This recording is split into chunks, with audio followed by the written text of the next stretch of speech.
लेला दर्द से तड़पते हुए बोलने की कोशिश कर रही थी, बार बार कह रही थी कि उसने कुछ भी गलत नहीं किया। पीटर ने तुरंत वार्डन का हाथ पकड़ लिया और उसे शांत करने की कोशिश करने लगा। उसने कहा कि बातें करके सब सेटल किया जा सकता है। हालांकि यह कुछ ऐसा लग रहा था जैसे किसी वॉल्केनो को समझाना कि थोड़ा डीप ब्रेथ ले ले, लेकिन वार्डन का गुस्सा ऐसे फूटा जैसे टूटी हुई फायर हाइड्रेंट से पानी निकलता है। वो चिल्लाया कि चुप रहो और उस नाम का जिक्र दोबारा कभी मत करना। लेला ने अचानक अपनी सुपर पावर्स का इस्तेमाल किया और सर्जिकल नाइफ से वार्डन की टांग पर वार कर दिया। मौका पाकर उसने खुद को छुड़ाया और खांसते हुए पीछे हट गई, जैसे उसने पूरी मिर्ची सूंघ ली हो। खांसते खांसते उसने कहा कि अब उसने हद पार कर दी है। फिर सांस संभालते हुए बोली कि अगर उसने जरा भी हिलने डुलने की कोशिश की तो उसका सिर डोनट जैसा बना देगी। पीटर ने बुरी तरह बीच बचाव करने की कोशिश की।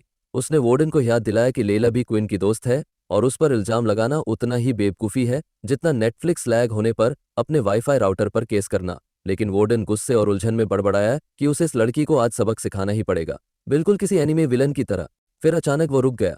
उसे याद आया कि क्वीन ने भी उसका जिक्र किया था। मानते हुए कि लड़की बेगुनाह है, उसने विलेन वाला अंदाज छोड़ दिया और बात करने का फैसला किया, बिल्कुल उस एनीमे बॉस की तरह जो अचानक लड़ाई छोड़कर इमोशनल बैक स्टोरी सुनाना शुरू कर देता है। लेला को समझ नहीं आया कि वो आखिर किससे बातें कर रहा है। वुडन ने उसकी तरफ देखकर अनमने ढंग से माफी मांगी और कहा कि उसने जल्दीबाजी कर दी। उसने साफ किया कि वो बस क्विन के बारे में सच्चाई जानना चाहता था। लेला ने जवाब देने से मना कर दिया और कहा कि क्विन सिक वार्ड में है, अगर सच जानना है तो सीधे उसी से पूछ ले। फिर उसने पीटर की तरफ घूरते हुए उसे डबल बैटरी कहा, जैसे कोई रिजेक्टेड एनिमे साइड कैरेक्टर को चिढ़ाता हो।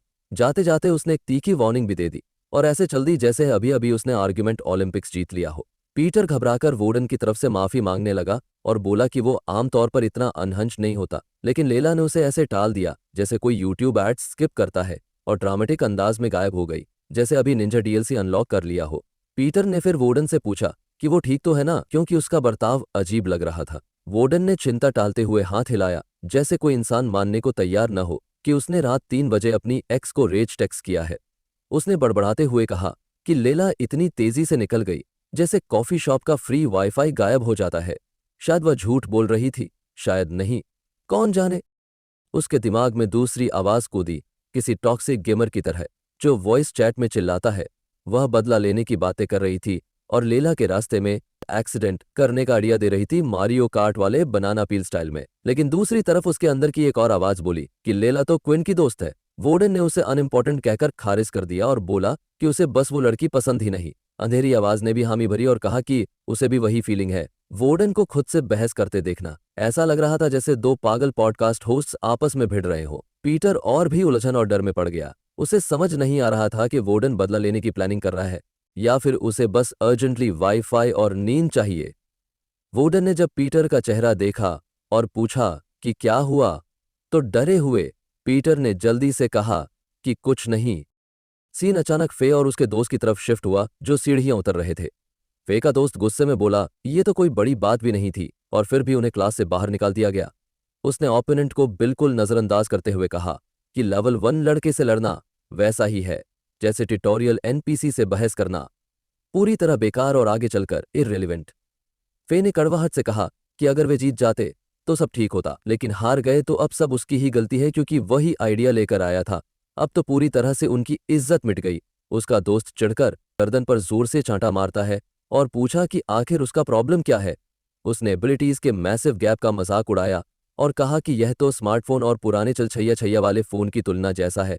एफआई डरते हुए बोला कि उसने वैसा मतलब नहीं किया। दोस्त ने कहा कि अब और शिकायत मत कर और सुझाव दिया कि आज रात ही उस लड़के को ढूंढे। उसने ऐलान किया कि अगर उन्होंने उसे सबक नहीं सिखाया तो बाकी सब उन्हें कमजोर समझेंगे। वो जाने लगा लेकिन फे ने उसे रोका और कहा कि ठहरो। सीन फिर से बदला और क्विन वोर्डन और पीटर को अपने एक्सीडेंट के बारे में बता रहा था और कि फे और उसके दोस्त ने उसके साथ क्या किया था। यह सुनकर वोर्डन का खून खौलने लगा। वह गुस्से से भर गया कि ये लोग इतने अकड़ में कैसे रह सकते हैं। उसने कसम खाई कि वह उनका हिसाब बराबर करेगा, जैसे कोई गेमर सस्ता मूव स्पैमिंग प्लेयर से हार कर बदला लेने की कसम खाता है। क्विन ने उसे शांत किया और याद दिलाया कि इंस्ट्रक्टर लियो ने उन्हें पहले ही क्लास से निकाल दिया है, तो शायद ये फिर नहीं होगा। पीटर ने भी क्विन की बात से सहमति जताई। वोर्डन ने फिर कहा कि वे अगली क्लास साथ लेंगे ताकि एक दूसरे का ख्याल रख सकें, लेकिन क्विन ने उसे याद दिलाया कि वह उन्हें हमेशा बेबीसिट नहीं कर सकता। आखिरकार उन्हें खुद पर निर्भर रहना होगा। अच्छी बात यह थी कि यह क्लास उसके लिए परफेक्ट रही थी और उसने कई नए ट्रिक सीख लिए थे। पीटर ने भी माना कि उसने अनआर्म्ड ग्रुप की क्लास से बहुत कुछ सीखा है। तभी क्विन ने कुछ अनयूजुअल देखा और वार्डन की टांग पर निशान की ओर इशारा किया। वार्डन हंसते हुए ऑकवर्ड हो गया और मुड़कर निकलने लगा। उसने कहा कि ये ट्रेनिंग का छोटा सा मार्क है, चिंता की बात नहीं। उसने बहाना बनाया कि उसे वॉशरूम जाना है क्योंकि काफी देर से रोके बैठा था। पीटर ने क्विन के पास झुककर फुसफुसाते हुए कहा कि वार्डन हाल ही में बहुत वियर्ड बिहेव कर रहा है। जैसे उसने बताया कि वार्डन के मूड्स टिकटॉक ट्रेंड से भी तेज बदलते हैं और आधे समय तो वो खुद से ही बातें करता रहता है। क्विन ने टेंस होकर पूछा कि क्या ये फिर हो रहा है। पीटर ने हाँ में सिर हिलाया और बताया कि क्विन की चिंता करते करते ही उसका लेला से झगड़ा हुआ और वहीं उसकी टांग घायल हुई। क्विन ने तुरंत सब जोड़कर लेला का नाम लिया, जैसे स्कूबी डू मिस्ट्री सॉल्व कर रहा हो। जब पीटर ने उसे भरोसा दिलाया कि लेला सेफ है, बस थोड़ी हिली हुई है, तो क्विन ने राहत की बड़ी सांस ली। उसने सोचा कि वोडेन पहले से ही फुल एनिमी विलन मोड में जाने के एक कदम दूर है, इसलिए उसने चुप रहकर बेवकूफ बनने का नाटक करना ही बेहतर समझा। पीटर ने माना कि उसे अब भी समझ नहीं आ रहा कि वोडेन ऐसा क्यों बिहेव कर रहा है और सोचा कि शायद ये मेंटल इलनेस हो सकता है। क्विन ने हामी भरी और कहा कि वह बाद में डॉक्टर से पूछेगा। इतने में वोडेन वापस आया और पीटर को पुकारते हुए कहा कि अंधेरा हो गया है, अब उन्हें निकलना चाहिए। पीटर ने क्विन से पूछा कि क्या वो डॉन वापस जा सकता है। क्विन ने बताया कि उसे कुछ दिन हॉस्पिटल में ऑब्जर्वेशन के लिए रहना होगा, लेकिन उसने दोनों का आने के लिए धन्यवाद दिया। वुड ने धन्यवाद को टाल दिया और कहा कि वे तो भाई हैं। फिर वे और पीटर साथ निकल पड़े और रास्ते में बातें करने लगे। वुड ने पूछा पीटर को क्या खाना है, ट्रीट देने की बात की। पीटर खुश होकर बोला चिकन फ्राइड राइस। वुड ने हामी भरी और बोला कि मैंचूरियन चिकन फ्राइड राइस सबसे बेस्ट होते हैं। इसी हॉस्पिटल में दूसरी तरफ फे और उसका दोस्त फिर दिखाई दिए। वे छुपकर वुडन और पीटर को निकलते देख रहे थे। फे ने घबराकर माना कि वो डर गया था, लगभग उस बड़े आदमी से टकरा ही गया था। उसका दोस्त हंसकर बोला कि डरने की कोई बात नहीं है। उसने कहा कि भले ही वे आमने सामने आ भी जाते तो भी दोनों मिलकर उसे हरा सकते हैं। उसने फे को चालाक बनने की सलाह दी और कहा कि उस लड़के को ऐसी जगह फंसाए जहां कैमरास न हो। फे ने तुरंत हामी भर दी। क्विन अपने हॉस्पिटल कैबिन से ऐसे बाहर निकला जैसे किसी सीक्रेट मिशन पर जा रहा हो। उसकी चाल में एक अजीब सी गंभीरता थी और मंजिल अज्ञात। उधर फे और उसका दोस्त पीछे पीछे ऐसे चल रहे थे मानो full Scooby Doo sneaking mode. दोनों दुआ कर रहे थे कि क्विन अचानक मुड़कर उन्हें रंगे हाथ पकड़ न ले। हॉस्पिटल के अंदर दूसरी तरफ कुछ वर्कर्स खाने की क्वालिटी पर भुनभुना रहे थे। कोई बोला कि डिनर तो बस पानी में तैरता हुआ सूप है, असली खाना तो दूर की बात। तभी एक और वर्कर ने उन्हें याद दिलाया कि ये हॉस्पिटल है, कोई घर का किचन नहीं जहां रोज शेफ खाना बनाता हो। एक कोने में एक पेशेंट अपने विजिटर को समझा रहा था कि वो बिल्कुल ठीक है, रोज आने की जरूरत नहीं। विजिटर ने साफ कहा कि उसका मकसद बस दवा सही समय पर देना है, लेकिन पेशेंट ने चिढ़कर इसे जिद्दीपन और इरिटेटिंग कहा। इधर क्विन ऊपर की ओर बढ़ता रहा। फे ने देखा कि क्विन रूफटॉप की तरफ जा रहा है। उसने धीरे से अपने साथी से कहा कि वह सीधे रूफटॉप पर जाएगा, जबकि दूसरा ऑपोजिट साइड से घूमकर इंतजार करे। उसके सिग्नल पर दोनों मिलकर उसे घेर लेंगे। दोनों बिल्कुल किसी लो बजट स्पाई डुओ जैसे लग रहे थे, सीधा पैरोडी एनिमे वाली वाइब। उसका दोस्त प्लान मान गया। फे रूफटॉप तक पहुंचा, लेकिन वहां पहुंचकर जगह खाली दिखी। तभी अचानक ऊपर से एक ठंडी कंपा देने वाली आवाज गूंजी, किसी को ढूंढ रहे हो? ये क्विन था। इस बार उसका ऑरा पूरी तरह बाहर आ चुका था। उसका शरीर डार्क एनर्जी से चमक रहा था। उसकी नेल्स किसी जानवर की तरह लंबी हो गई थी, आंखें ब्लड रेड चमक रही थीं और उसकी चीख में डर पैदा करने वाली ताकत थी। फे की रूह कांप गई। बाहर खड़ा फे का दोस्त बेचैनी से पांव पटक रहा था, बड़बड़ाते हुए कि भाई का सिग्नल लेने में भी जीनियस टाइमिंग है। लगता है मैं किसी बैडली स्क्रिप्टेड हाइस्ट मूवी का एक्स्ट्रा हूं। इंतजार करते करते तंग आकर वो भी रूफटॉप पर चढ़ गया।